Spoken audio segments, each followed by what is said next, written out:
Good morning everyone. Computer science के lecture 30 में मैं आप सबका एक बार फिर स्वागत करता हूं। आज हम इस लेक्चर में जो है एक्सेल में कैसे कैलकुलेशन की जाती हैं डिफरेंट तरह से, तो हम उसके बारे में सीखेंगे। लेक्चर 29 में हमने चार्ट के बारे में और फॉर्मेटिंग ऑप्शंस के बारे में सीखा था।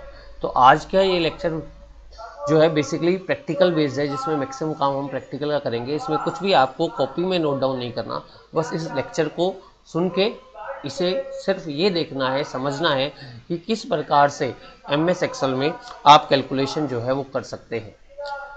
तो देखिए, सबसे पहले हम यहाँ पर स्टूडेंट की परफॉर्मेंस कैलकुलेट करना चाहते हैं, जिसके अंदर हमने कई सारे कॉलम लिए, जिसमें roll number, name, marks of English, Hindi, math, science, SST, computer science, और we want to calculate the total and percentage. Total and percentage ये मैंने दो बार क्यों लिखा है, क्योंकि यहाँ पर हम दो तरह से टोटल और परसेंटेज को कैलकुलेट करना सीखेंगे, एक यूजिंग द फार्मूला और दूसरा यूजिंग द फंक्शन।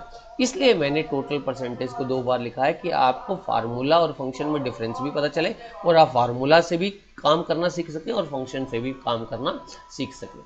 तो यहाँ पर जो हमने ये लिया है, इसके अंदर डिफरेंट कॉलम्स, इसके अंदर कुछ कॉलम में आपको खुद ही वैल्यू डालनी होगी, जैसे role number, name, English, Hindi, math, science, SST और कंप्यूटर साइंस, ये आपको खुद वैल्यू डालनी होगी।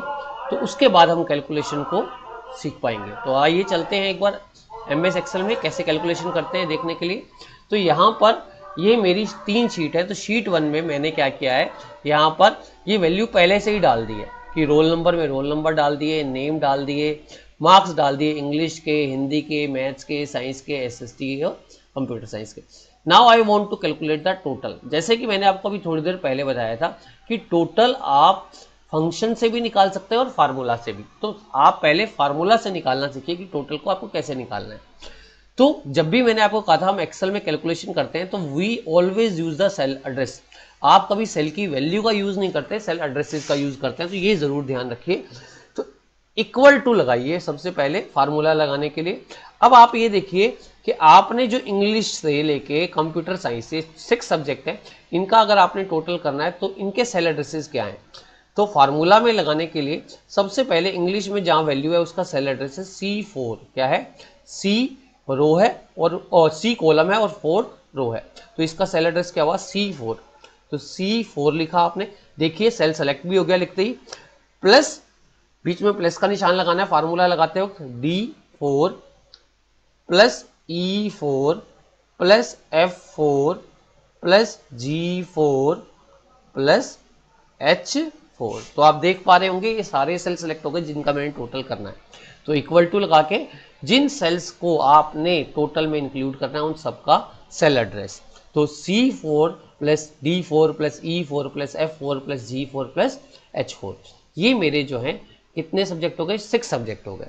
तो मैंने एंटर मार दिया। यहाँ पर एंटर मारते ही 484 का क्या आ गया? इसका टोटल आ गया। तो यहाँ पर रख के आपने जब एक का कैलकुलेशन कर लिया तो अब आपको बार बार ऐसे करने की जरूरत नहीं है। फर्स्ट सेल में जहां वैल्यू आई, क्योंकि हमने यहाँ सेल रेफरेंस का यूज करा है, सेल एड्रेसेस का यूज करा है, तो आप एक का कैलकुलेट करने के बाद सबका आराम से कैलकुलेट कर सकते हैं। कैसे करना है आपको कि आपने क्या करना है, इस सेल के जहां पर रिजल्ट आया उसके राइट कॉर्नर में, यहाँ पर जैसे देखिए, जैसे यहाँ व्हाइट कर्सर है, अभी थोड़ा सा ऊपर ले जाते ही कॉर्नर में ब्लैक कर्सर हो जाएगा। माउस का लेफ्ट बटन दबाना है और उसे नीचे ड्रैग आउट कर देना। ड्रैग आउट करते ही ये सारे टोटल आपके जो है वो निकल आएंगे। अब हम निकालना सीखते हैं परसेंटेज। किससे? फार्मूला से, फंक्शन से नहीं, फार्मूला से। तो यहां पर फार्मूला से कैसे परसेंटेज निकालना है, सबसे पहले आपने लिखना है इक्वल टू। क्या लिखना है? Equal to. अब परसेंटेज निकालने के लिए टोटल की आवश्यकता होती है। तो टोटल मेरा आ चुका है किसमें? I4 सेल एड्रेस में। किस सेल एड्रेस में? I4। ये देखिए यहां है टोटल मेरा इस सेल का। तो ये I कॉलम का लेबल है और 4 रो है, तो यहां पे मैंने लिखा I4। अब आपको मल्टीप्लाई का निशान लगाना है, मल्टीप्लाई 100, क्योंकि परसेंटेज निकालते हैं तो आप मल्टीप्लाई क्या करते हैं? 100, और डिवाइड बाय कितना आपका टोटल स्कोर हुआ। अब यहाँ पे मैंने क्योंकि 100 मार्क्स का एग्जाम कंसीडर किया है तो इसलिए मेरा टोटल जो है वो 600 है। अब ये आपको खुद देखना है कि आपने मार्क्स जो है 50 मार्क्स का कराया, 20 मार्क्स का कंसीडर कराया, उसके हिसाब से आपको टोटल लेना है और उसी हिसाब से आपके मार्क्स भी हो जाएंगे। तो यहाँ पे मैंने क्या लिखा, इक्वल टू लगा के I4 का मतलब जहाँ टोटल है इंटू 100, क्योंकि परसेंटेज निकालने के लिए आपको पता है कि जैसे आपने 600 में से आपने 400 मार्क्स लिए होते हैं, तो आप क्या लिखते हैं, इक्वल टू 400 इंटू 100 अपॉन 600, जिससे हमारा परसेंटेज निकल जाता है। तो ऐसे ही मैंने करा, टोटल मेरा क्या है I4 में। ये जरूर ध्यान रखिए, सेल का एड्रेस लिखिए, कभी भी सेल की वैल्यू नहीं लिखनी, क्योंकि सेल की वैल्यू लिखेंगे तो आपके बाकी सेल्स में जो है वो रिजल्ट नहीं आएगा प्रॉपर वे से, क्योंकि सेल रेफरेंस नहीं होगा वो। तो इस तरह से I4 इंटू 100 अपॉन 600 करके 80% परसेंटेज हुआ इसका 0.66। तो यहाँ करके आप ऐसे ही क्या करें, राइट कॉर्नर पे कर्सर रखें और ड्रैग आउट कर दीजिए, ये सारा परसेंटेज आपका निकल आया। तो ये हमने कैलकुलेशन करी।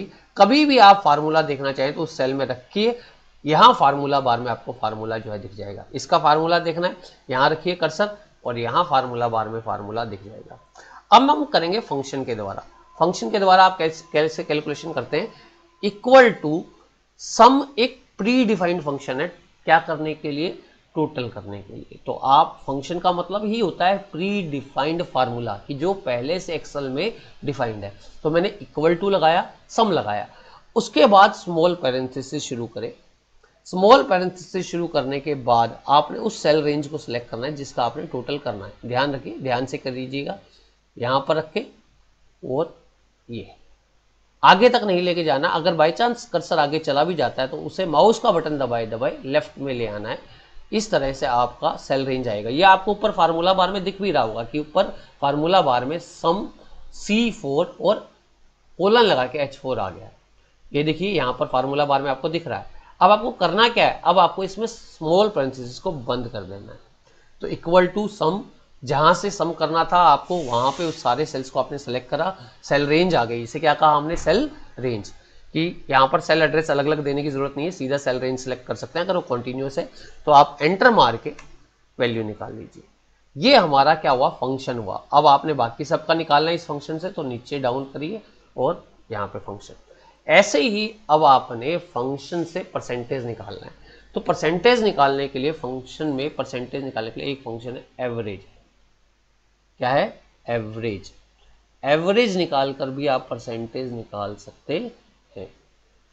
तो कैसे आपने एवरेज निकाला है, यहां पर कि ब्रैकेट को शुरू करा, क्या करा, ब्रैकेट को शुरू, और आपने कुछ नहीं करना। इसमें अब सम की जरूरत नहीं है, एवरेज अपने आप में एवरेज निकालेगा। आपने यहां से लेके यहां तक के बस आपने सेल्स को सिलेक्ट कर देना है। तो ये अपने आप क्या करेगा, सम करेगा और जितनी आपकी वैल्यूज हैं उससे आपको डिवाइड, उसको क्या कर देगा, डिवाइड कर देगा। तो यहां रख के आप क्या कर दीजिए, इसको करके और एंटर मार दीजिए। ये आपकी फिर दोबारा से वही सेम परसेंटेज है, एवरेज आप कह सकते हैं। आइए, तो ये था हमारा कैलकुलेशन। एक हमने करा किसके द्वारा, फार्मूला के द्वारा, टोटल और परसेंटेज। दूसरा हमने करा इसके द्वारा, फंक्शन के द्वारा, टोटल भी और परसेंटेज भी। तो किस तरह से हम करते हैं इसे आप देखिएगा, चेक करिएगा। अब मैं चाहता हूं कि यहां पर मैं लिखना शुरू करूं, क्या कि हेडिंग दूं इसके कुछ प्रॉपर। तो मैंने, आपने देखा होगा कि 2 रो ऊपर खाली छोड़ दी थी। ये इसलिए कि यहां पे मैं हेडिंग दे सकूं। अगर आपने रो खाली नहीं भी छोड़ी तब भी आप यहां पर रख के और यहां पर क्या करिए, इंसर्ट से रो इंसर्ट कर सकते हैं ताकि ऊपर एक ब्लैंक रो आ जाए। बट मैंने यहां खाली छोड़ी है, तो मैं ऊपर लिखना चाहता हूं अपने स्कूल का नाम। तो अपने स्कूल का नाम लिखने के लिए मैंने लिख दिया SM Hindu senior secondary school. पहले ही सेल में आपने डायरेक्ट वैल्यू डालनी है, टैब से कुछ नहीं करना। तो पहली वैल्यू आपने यहाँ पे सीधा डायरेक्ट डालनी है। ध्यान रखिए, आपने कभी भी मूव नहीं करना या किसी और जगह कर्सर रख के नहीं, हमेशा पहले सेल में ही वैल्यू डालनी है। ऐसे ही जो इसका दूसरा रो था, उस रो के में ही यहाँ पर फर्स्ट सेल में क्या करना है आपको, फिर दोबारा से, जैसे मैं यहाँ पे लिखना चाहता हूँ रिजल्ट ऑफ क्लास 9th या 11th बी, यहां पे मैंने लिख दिया। देखिए, तो यहां पर मैं चाहता हूं ये हेडिंग बीच में आ जाए, जैसे मैंने यहां लिखा है तो हेडिंग, तो आप यहां से लेके आगे तक जहां तक कॉलम है वहां तक आप इन्हें सिलेक्ट कीजिए, ताकि बिल्कुल यहां तक, वहीं तक करना है जहां तक आपके कॉलम के हेडिंग है, ताकि वहां तक बीच में आए। तो इसलिए हम इस हेडिंग को पहले नहीं लिखा, हमने बाद में लिख रहे हैं, ताकि पहले एक बार सारी कैलकुलेशन हो गई, ताकि मुझे पता चल गया कहां तक आपका डाटा जो गया है। तो उसके बाद मैंने पहले सेल में लिखा, वैल्यू को पहले सेल में लिख के, यहां ध्यान दीजिए यहां पर अलाइनमेंट के अंदर ये ए का बटन जिसमें ए लिखा हुआ है बीच में, ये मर्ज एंड सेंटर का बटन है। इस मर्ज एंड सेंटर के बटन पे क्लिक करते ही आपका जो है बीच की सारी बाउंड्री खत्म हो जाएगी और वो बीच में आ जाएगा। तो ऐसे ही अब दूसरी रो को, दोनों रो को साथ नहीं सिलेक्ट करना, दोनों रो को अलग अलग करना है। तो दूसरी रो को सिलेक्ट करके आपने क्या करा, फिर दोबारा से यहां पर आप गए और इसको यूं सिलेक्ट करा और इसे मर्ज एंड सेंटर कर दिया। मर्ज एंड सेंटर करते ही ये हो गया और आप इसे सिलेक्ट करके अब आप इसमें पूरी बाउंड्री दे सकते हैं। बाउंड्री देने के लिए सिलेक्ट करो यहां पर जाकर और ये ऑल बॉर्डर्स कर दीजिए। देखिए ऑल बॉर्डर आ गए। अब इनका साइज अगर आप थोड़ा बढ़ाना चाहते हैं, जैसे इसका साइज आपने बढ़ाना है तो यहाँ पे 20, 22 या बोल्ड करना है, इसका थोड़ा साइज बढ़ाना है, इसका मैंने साइज कर दिया 18 और थोड़ा बोल्ड कर दिया। इस तरह से आप कर सकते हैं। अगर आपने रो की विड्थ बढ़ानी है, इनमें थोड़ा सा आपको खुला खुला दिखे, तो आप क्या कीजिए, यहां से इसे सिलेक्ट करिए। कहां से, यहां से नहीं करना है, कहां से, जहां पर ये बिल्कुल रो की बाउंड्री, यहां से सिलेक्ट कीजिए, यहां पर कर्सर रखिए। देखिए बिल्कुल डाउन में यहां दबा के हाइट अब ये 18 आ रही है। जैसे जैसे मैं इसे खींचूंगा तो ये सबकी इकट्ठी बढ़ेगी। ये देखिए बढ़ गई आपकी, इसी हिसाब से ये वैल्यू आपकी आ गई। किस प्रकार से कराया आपने, ये सारे रोज को सिलेक्ट करके यहां से करके आपने क्या करा है, इसकी रो की हाइट को बढ़ा दिया है। यहाँ पे करके आप इस रो की हाइट को कम भी कर सकते हैं, रो की हाइट को बढ़ा भी सकते हैं। इस प्रकार से जो है हमने अपना फर्स्ट कैलकुलेशन करना एमएस एक्सेल में सीखा है। तो आइए बढ़ते हैं अपने नेक्स्ट कैलकुलेशन की तरफ। जो नेक्स्ट कैलकुलेशन क्या है, नेक्स्ट कैलकुलेशन हमारा है कि हम क्या कैलकुलेट करना चाहते हैं। यहाँ पे हम एम्प्लॉइज की सैलरी कैलकुलेट करना चाहते हैं। एम्प्लॉइज की सैलरी को कैलकुलेट करने के लिए यहाँ कुछ कॉलम लिए हैं मैंने। पहला एम्प्लॉई नंबर, मतलब कोई भी एम्प्लॉई है उसका कोई नंबर हो जो कंपनी का हो। दूसरा उसका नेम, डेजिग्नेशन का मतलब किस पोस्ट पे काम कर रहा है। बेसिक सैलरी, बेसिक सैलरी की मतलब हर एम्प्लॉई जो होता है उसकी कुछ बेसिक सैलरी होती है। अगर वो गवर्नमेंट एम्प्लॉई है या कहीं भी काम कर रहा है कंपनी के अंदर, कई जो है कंपनीज जो हैं वो इस बेस पे सैलरी नहीं देती, जो है वेजेस के बेस पे काम करते हैं वहाँ पर एम्प्लॉइज की पर डे के हिसाब से।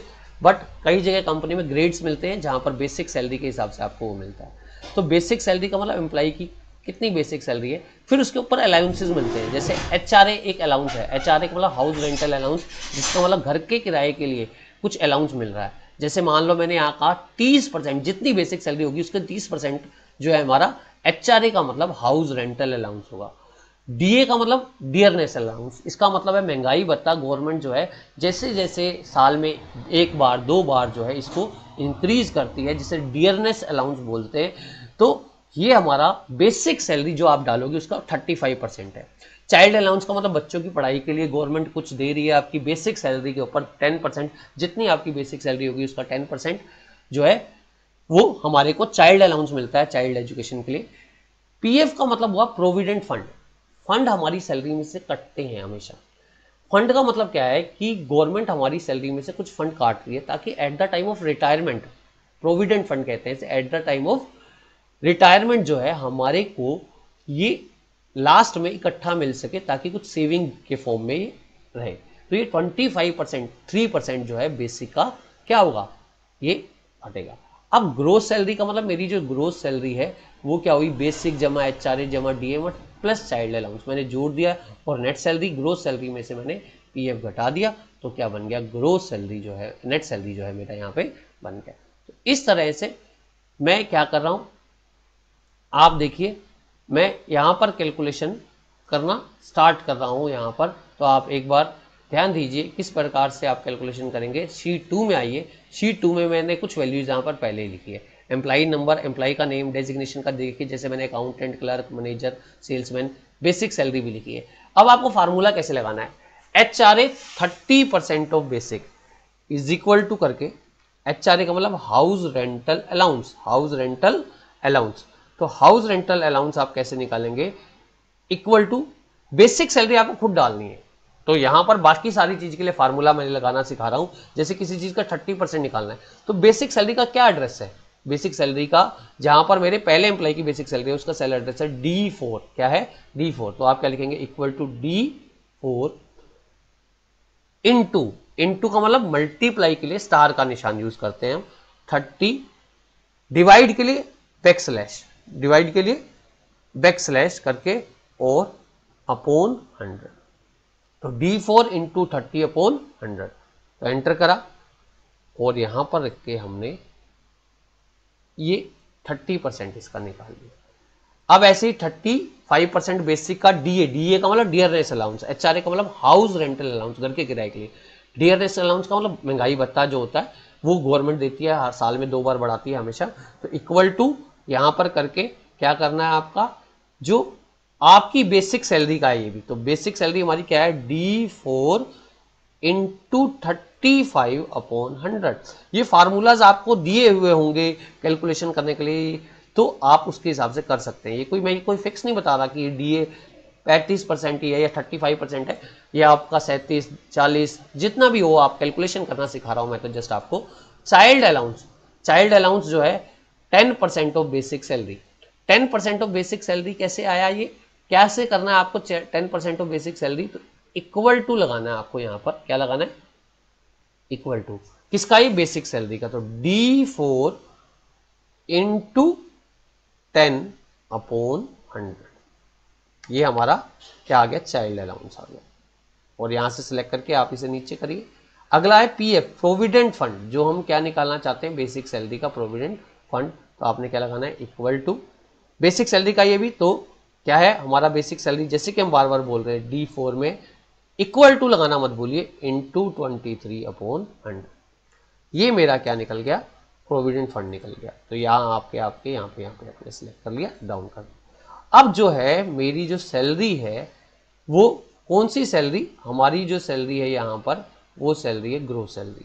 जो बेसिक में वैल्यू जो आई है वो एचआरए में, डीए में, प्लस चाइल्ड अलाउंस में, ये सारा मिला के तो जोड़ना है इसको मैंने।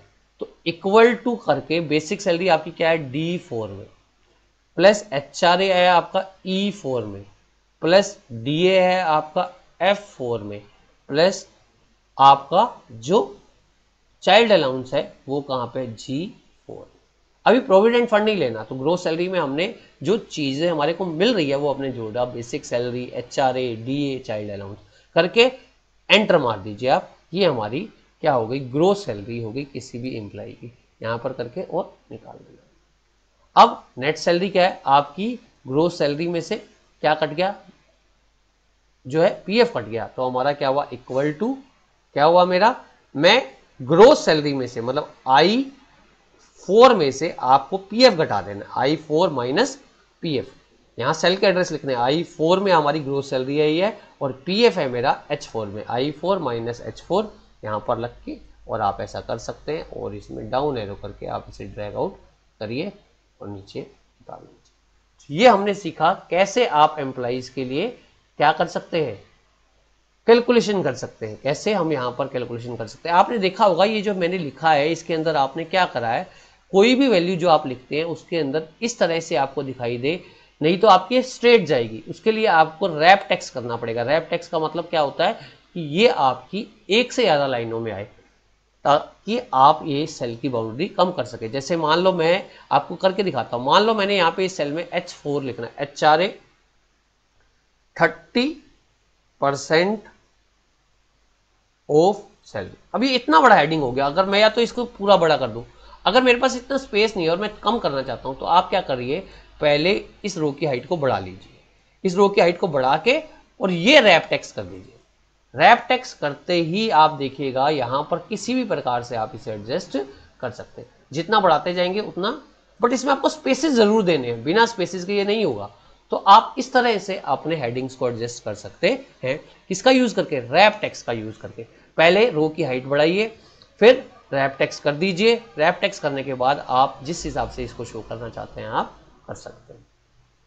तो ये आपने सीखा क्या करना, यहां पर एम्प्लॉइज की जो है क्या करना, सैलरी को कैलकुलेट करना। तो यहां पर भी आप हेडिंग दे सकते हैं, कैसे, यहाँ पर स्कूल का नाम लिख दीजिए, यहाँ पर वो लिख दीजिए, कुछ नहीं करना आपको, ऐसे लिखिए SM Hindu senior secondary school, नीचे वाले में क्या सैलरी शीट ऑफ एम्प्लॉइज। क्या करना है अब आपको, इस सारे को सिलेक्ट करना है, यहाँ से हेडिंग तक लेके जाना है। कहाँ तक लेके जाना है, सारे जो हेडिंग है, ज़्यादा मत लेके जाइए हेडिंग तक, ताकि बीच में दिखाई दे। यहाँ पर मर्ज करना है, ए वाले बटन पे क्लिक करके मर्ज करना है, या ऐसे ही यहाँ पर करिए इसको सिलेक्ट, और करके आप क्या कर दीजिए, यहाँ पर इसे मर्ज कर दीजिए।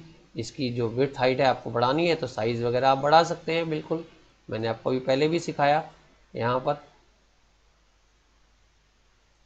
और अब आप यहाँ पे बाउंड्री दे सकते हैं। इनकी बाउंड्री देने के लिए आपको क्या करना है, सिलेक्ट करना है, यहाँ पे ऑल बॉर्डर्स में जाके ऑल बॉर्डर्स दे सकते हैं। आप चाहे तो आगे का कलर चेंज कर दीजिए, आप चाहिए पीछे का कलर चेंज कर दीजिए। इस तरह से आप क्या कर सकते हैं, इसको फॉर्मेट कर सकते हैं। तो इस तरह से ये आपके लिए आसान है, आप जैसे चाहें यहाँ कैलकुलेशन कर सकते हैं। तो प्यारे बच्चों, आज हमने दो प्रकार से कैलकुलेशन करना सीखा, एक तो क्या स्टूडेंट का रिजल्ट के लिए, और दूसरा जो है वो एम्प्लॉइज की सैलरी के लिए। तो इसे बस ध्यान से सुनिए और समझने की कोशिश करें। आज के लिए बस इतना ही। Thank you very much.